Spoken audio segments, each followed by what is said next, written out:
বেশ কয়েক বছর পর পঞ্চায়েতের ৩টি স্তরে একসঙ্গে ৭,২১৬টি শূন্যপদ পূরণের ছাড়পত্র দিয়েছে মুখ্যমন্ত্রী মমতা বন্দ্যোপাধ্যায়ের মন্ত্রিসভা। ত্রিস্তর পঞ্চায়েতের ৭,০০০-এর বেশি শূন্য পদের নিয়োগ পরীক্ষায় ফি নেবে না রাজ্য।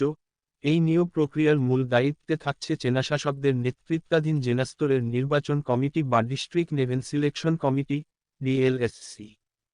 খুব শীঘ্রই শুরু হবে একে একে চাকরির পরীক্ষা সংক্রান্ত বিজ্ঞপ্তি জারি হওয়া। তবে এই পরীক্ষায় বসতে কোনো ফি দিতে হবে না পরীক্ষার্থীদের। মূলত বেশি সংখ্যক যুবক যুবতীদের এই পরীক্ষায় বসার সুযোগ করে দিয়েই রাজ্যের এই সিদ্ধান্ত বলেই জানাচ্ছে প্রশাসনিক মহল।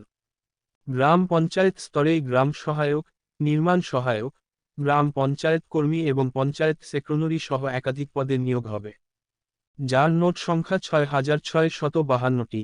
পঞ্চায়েত সমিতিগুলিতে নিয়োগ হবে ৫৬০টি পদে, যার মধ্যে রয়েছে block information officer, clerk, typist এবং পিয়ন।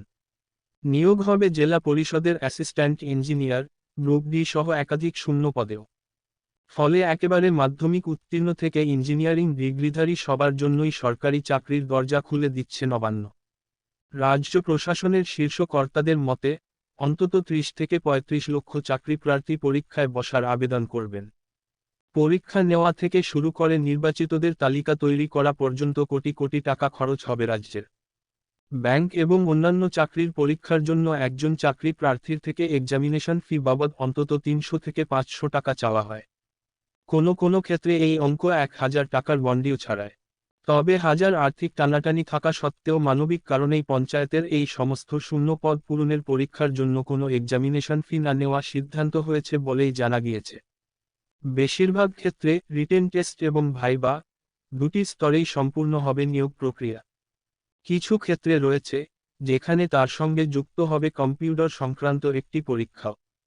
প্রশ্নপত্র তৈরি থেকে শুরু করে ওএমআর শিট ছাপানো সমস্ত দায়িত্ব থাকবে ডিএলএসসি। তবে সম্পূর্ণ নিয়োগ প্রক্রিয়া সুষ্ঠু এবং স্বচ্ছভাবে সম্পূর্ণ করতে এ মাসের শেষেই একটি এসওপি বা স্ট্যান্ডার্ড অপারেটিং প্রসিডিওর জারি করার কথা রয়েছে পঞ্চায়েত দপ্তরের। পঞ্চায়েতের রিক্রুটমেন্ট রুলসকে সামনে রেখে তৈরি এই এসওপি অনুযায়ী নিয়োগ প্রক্রিয়া চালাতে হবে ডিএলএসসিগুলিকে, যেখানে পরিষ্কার বলা থাকবে, নিয়োগ প্রক্রিয়া স্বার্থে কোনো বেসরকারি সংস্থাকে নিযুক্ত করা যাবে না। নিয়োগ প্রক্রিয়ার জন্য একটি পৃথক রিক্রুটমেন্ট পোর্টালও তৈরি করেছে রাজ্য। একবারে ওটিপি দিয়ে এই পোর্টালেই রেজিস্ট্রেশন করে রাখতে হবে চাকরিপ্রার্থীদের। বিজ্ঞপ্তি জারি হলে সংশ্লিষ্ট পদের জন্য এই পোর্টালে ঢুকেই আবেদন করতে হবে তাদের। এখান থেকেই তারা ডাউনলোড করতে পারবেন পরীক্ষার অ্যাডমিট কার্ড। ফলে এই নিয়োগ সংক্রান্ত সমস্ত কাজ হবে একেবারে অনলাইনে, যা প্রতিটি ডিএলএসসি গুলি নিশ্চিত করবে পঞ্চায়েত দপ্তরের তৈরি এই পোর্টালের মাধ্যমেই।